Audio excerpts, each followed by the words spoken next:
Why is brutalism being recognized again today? We know in the 20th century, brutalism was considered one of the most hated architectural styles among the many architectural movements that emerged throughout the century.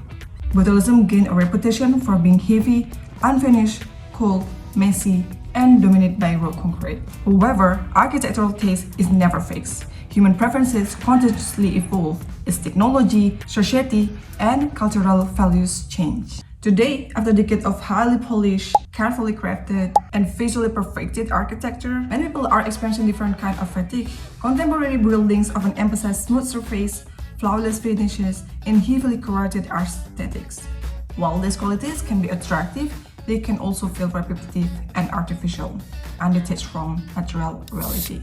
Although there is no quantitative data showing exactly how many people start to love and appreciate brutalism again, we can observe a growing interest through many discussions, articles, exhibitions, and publications dedicated to brutalism. One reason for this renewed interest is that criticism itself that kept brutalism alive in architectural discourse. The more people debate and criticize it, the more people become curious about its historical, architectural, and cultural significance. As a result, architects, historians, photographers, and enthusiasts begin to re-examine brutalism from a different perspective.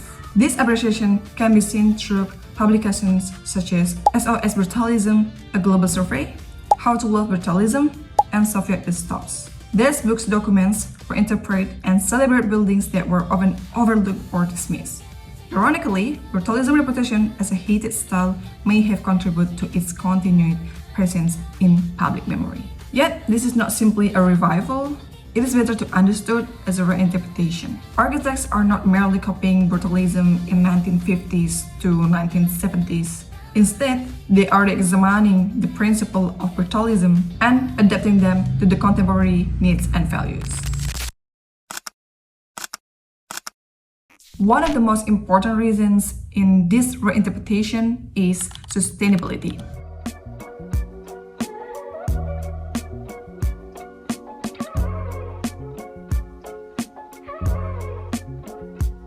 Demolishing large concrete structures generates significant environmental costs and waste. As a result, many architects now focus on adaptive reuse, restorations, and transformation of existing brutalist buildings. Preserving and upgrading this structure is often more sustainable than replacing them entirely. Additionally, architects often incorporate warmer materials, natural lighting, vegetation, and more human-scale proportions. The goal is not to reproduce the harshness of the past, but to combine material honesty with comfort and livability. This has also contributed to a renewed appreciation to authenticity and imperfection. Brutalist architecture exposes its structure and materials rather than concealing them behind decorative finish. Concrete is shown as concrete, and construction is made visible rather than hidden. In an era dominated by polished surface and digital imagery, this honesty can feel refreshing and genuine. Furthermore, contemporary architecture increasingly integrates with ecological strategies. Greenery, biophilic design, passive environmental system, and adaptive reuse can coexist with exposed concrete and expressive forms. This demonstrates that brutalism is not incompatible with sustainability or human comfort.